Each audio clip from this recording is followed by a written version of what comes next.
Ladies and gentlemen, welcome to my mobile game review of Honkai Star Rail. This game was released in 2023, if I'm not mistaken, so it hasn't been out too long, a little over 2 years.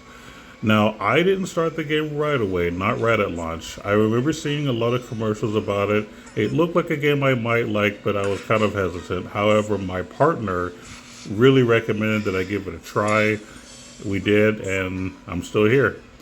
Now, when I started playing this game, this was right before Penacony was a new destination for our main characters, for the actual Express. So that's where my kind of gaming area started. My very first temple ended up giving me like Sparkle, I believe, which was kind of cool, even though I don't really use her, but it was cool. So, in my review, I'm going to be discussing music, story, gameplay, character building, the gacha, and the visuals. So we're going to go ahead and start with the music. Overall, I do like the soundtrack. There are some bosses that you can do, like the big story bosses that are really interesting. Some of the ones I'm going to highlight are Cocolia from Bellabog. That was a very good first impression of what a mega boss music could be. Like, they did an excellent job. I really thought it was great. The next music that I heard that I thought was pretty good was when we were in Penacony and we got to fight, like the last fight, and Robin was doing the vocals at a certain part of it.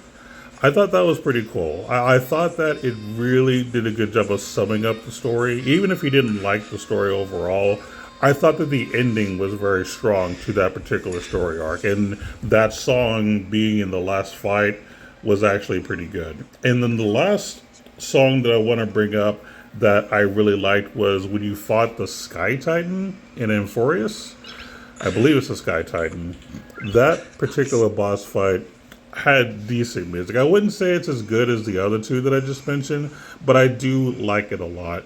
And there are other songs that I've heard just throughout the story, whether you're, just like, I guess just walking around, like exploring a certain area. Like a lot of the music that you can hear in the background is at least decent. I wouldn't say they're like bangers or nothing, but I think they're good for what they are. So overall, I do think that in terms of music, they did put in some effort. I think it's good. And overall, I give it an 8 out of 10. In terms of the story, what I will say that there are bits and pieces that I like. So in terms of first impression, Bellabug I thought was a great start in terms of story. I thought they did a good job. The Jinzhou Luofu I thought was okay. I think that it really got interesting when the whole story with Hule came into play, which was like the last part of that story. I thought that was excellent, the way that the story was presented and just how it all ended and everything. I thought they did an excellent job with that part. Like I said, the beginning part of the Luofu felt kind of slow, and even during the climax where you fought like one of the big bosses was okay. But I honestly thought that story really took off at the very end with the Hule part and everything around it. Now, as far as Penacony, I will say that to me that was the weakest part of the story in this entire game. I really was not a fan of it at all. I will say that the ending part of it was really good, but that's probably the only part of it that I can say that I really liked. And exploring was a bit tedious. I felt like it was just way over. I think the story overall was kind of complicated more than it needed to be. And I think the excess dialogue, as opposed to just, having some cutscene to explain certain parts of the story, really hurt it overall. Like, I was kind of glad when it was over. And even the whole banana thing that they did, I didn't like that at all. That was just kind of annoying. So yeah, that was easily the weakest part of the story. Now, right now we're doing the Euphoria story, which is the next part of the story. Overall, I like it. Whenever you're doing like, Greek or Norse mythology in the game, usually the fact that that exists as a thing will automatically make whatever story you add to it in your game good. And I think that they did a good job with it overall. I don't think it's overly complicated. I think it's pretty straightforward. The puzzles can be a little annoying at certain parts, but overall, I do think the story part of it was still worth it. We're still, I think, at the end of it. We're about to end the story at this point, but I don't really have any major complaints on that story. So when you put it all together, I will say that overall, I do think it's a good story. The biggest thing that I'm going to critique outside of Penacony is there were certain parts of the main story where there were certain characters who just didn't have voice lines, like important characters. Now, I understand that there were some issues going on. I don't know the whole story and I don't particularly care. But I think the fact that important characters were not having any voice dialogue really hurt the storytelling. It really did. So, that's really my biggest critique other than Penacony. But overall, it was still good overall, which still gives it an 8 out of 10 in my opinion. Now, the gameplay in this game, I think overall is decent. So I'll kind of go over what to expect. So it is a turn-based RPG in terms of combat. The characters in general, it's easy to kind of understand what they do and how to build them. But the things that I like in terms of the gameplay specifically is the in-game content. I think that there is a lot of in-game, somewhat difficult content that I think is doable even if you are casual. So if we're talking about like Memory of Chaos, Pure Fiction, and what's the other one called? I forget already, where you're just basically fighting two bosses. I think that those are good in-game modes and they give really good rewards, which basically are crystals. And it's going to help you do like whatever gacha pulls you're trying to do. So I think that they have good in-game modes. However, if you're more on the casual side, I think that Divergent Universe is a great mode for anyone that's more on the casual side. It's kind of, I guess they call it a roguelike, I think is what they call that type of gameplay, where things basically change every time you go in, and you get like various buffs that you can kind of choose.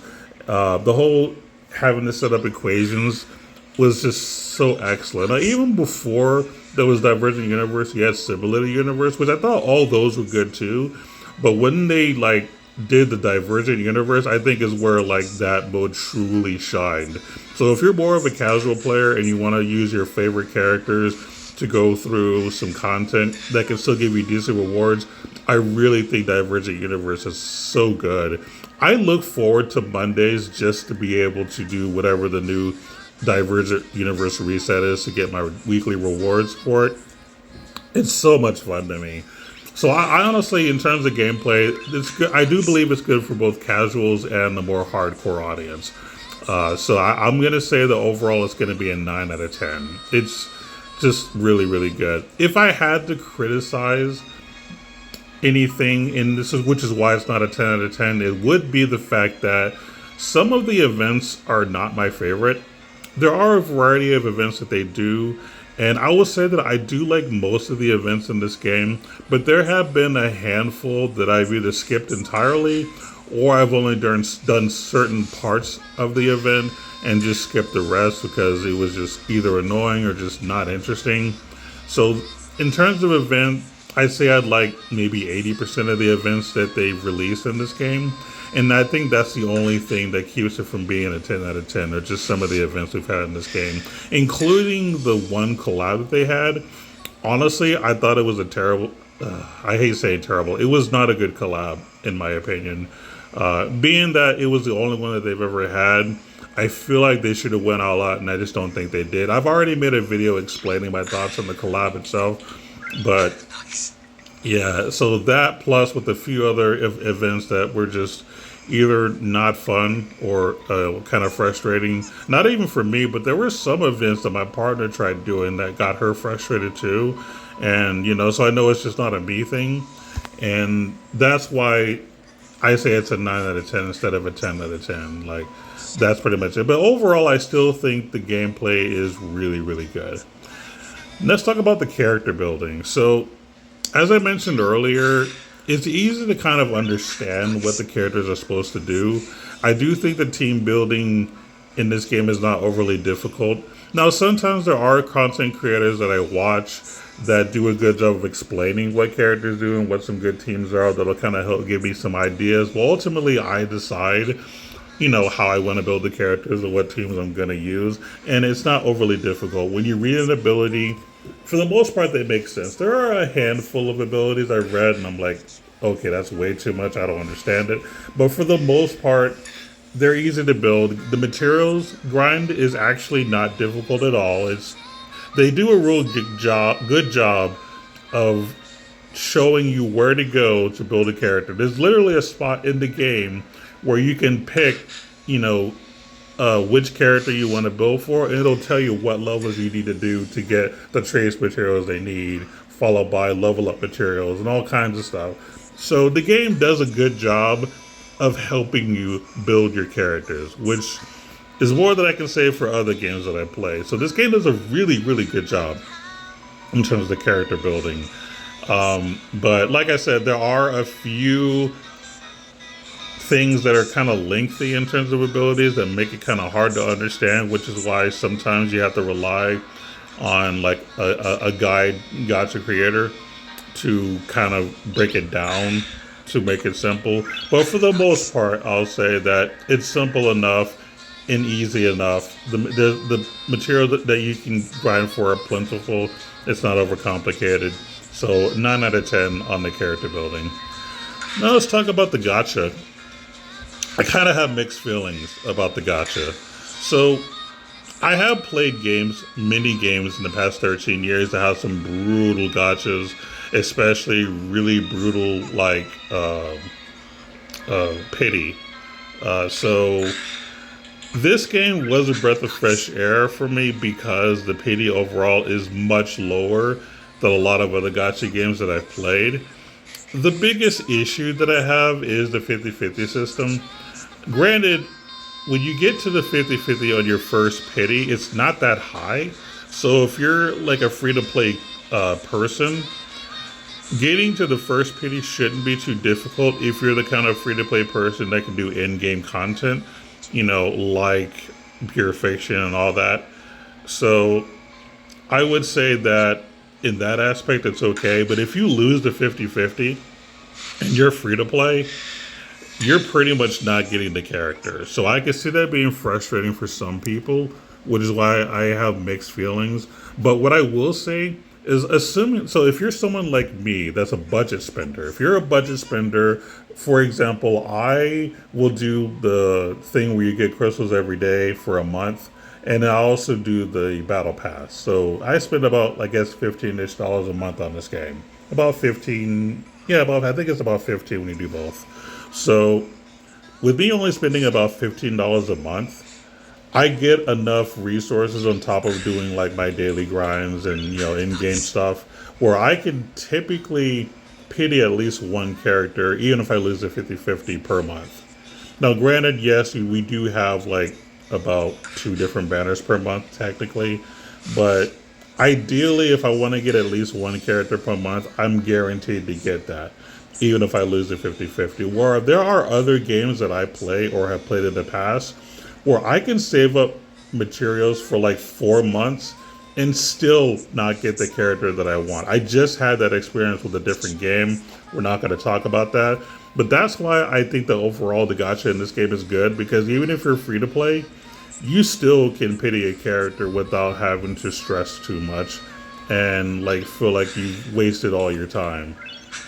Which is why I'm going to say that in terms of the gacha, it's going to be an 8 out of 10. Because the pity overall is pretty good, especially when you're on the 50-50 chance.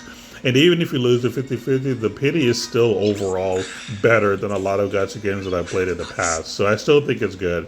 If this game didn't have a 50-50 system and the pity stayed the same as far as where the first one is, it would definitely be like a 9 out of 10, possibly a 10 out of 10. But yeah, because, it's kind of weird in terms of like having to potentially do 2 pities to get a character because of the 50-50 thing, I'll knock it down to like an 8 out of 10. Now visually, I think this game has excellent visuals. I love the visuals of this game. I think that A lot of the characters that you can pull look really, really cool. I think the gotcha girls look really pretty. A lot of them have nice outfits. As a matter of fact, I think the best part about Penacony was they had a lot of good, well-dressed waifus in there, which is why I pulled a lot of characters from Penacony. So visually, there's a lot of good eye candy. The combat when you're doing like boss fights and stuff, looks really really cool. Like when you're fighting something like much larger than you, and you see all the moves that they do, like it's nice and dramatic. I really think the visuals on this game are pretty top tier. I don't want to give it a 10 out of 10 because I don't know what would be considered perfection in terms of visuals. I want to say there might be a certain. You know what? What I will say is that when you're exploring certain maps, when you're doing a story, there are certain areas that are hard to see. I'll say it that much. So some navigation can be a little awkward, which is where the visuals can fall apart a little bit. I want to say there were parts in either Penacony or in Forius that were just so dark, or maybe even the Lofu. I think when you were doing the Hule thing, there were certain darker areas that were just hard to see for me. And I think that's the only negative criticism I can give about the visuals is probably that. But the characters look really really nice. And like I said, a lot of the cutscenes in this game are really good, and the boss fights are really really nice and dramatic. They really look cool. And yeah, I'll give it a 9 out of 10. So overall, when you average everything out, the score is going to be 8.5 out of 10. I don't like doing 0.5s, but it does literally even out to a 0.5, which is why I'm going to do so. If it had been like an 8.6 or 7, I would have just rounded up to a 9. But anytime I think that it averages out to a 0.5, I will just say a 0.5. So in this case, 8.5 out of 10. Would I recommend this game to other players? Absolutely. If you like turn-based combat and you like games with good visuals, this is an excellent game to try. I think that I fell in love with this game very quickly when I was doing, the story, looking at how pretty, the backgrounds were, how nice looking the characters are, and like I said, the overall story is pretty good too. Like there's just so many good things. The character building is easy. The grinding is not too difficult. Even the harder content, as far as memory of cast and all that, it can be difficult, but it's still doable even if you are a casual player. And I do consider myself a semi-casual player. So, and I'm a budget player. I'm not even a whale, and I've been pretty successful at doing in-game stuff. As a matter of fact, most of the content that I release for this channel for Honkai Star Rail has been Apocalyptic Shadow and Memory of Chaos and all of that. Like that's where most of the content is. I really don't even do commentary most of the time. It's mostly just me showing clips of me putting it on auto and just beating them with the teams that I have. So yeah, I do highly recommend it, especially if you're in the turn-based RPGs and you just like pretty looking visuals. So yeah, I'm glad my girlfriend recommended this game to me, and I definitely plan on playing this long term. Is there anything that I would like to tell the devs as far as how to make their game better? It all really boils down to story for the most part for me. I really wish that you would make sure that you have your voice dialogue for the characters that matter. If you're having issues with whatever they might be with voice acting characters, maybe make some adjustments to who's actually a part of the story then, so that we can get the full experience and not be taken away from it because of having to constantly just read instead. And in terms of the actual story itself, I kind of wish that there is a little less dialogue and just have a cutscene explaining what happens. When someone's telling you a story about what happened, just do a cutscene. As a matter of fact, I can give you something specific. It's kind of minor, but maybe it might help you to understand what I'm saying. There's a part in the Penacony story where I believe it's Robin's brother, Sunday, explaining what happened to Robin. As far as why she wears like the little like choker thing like on her neck or whatever. He actually kind of goes over why she's dressed the way she is on that part of it.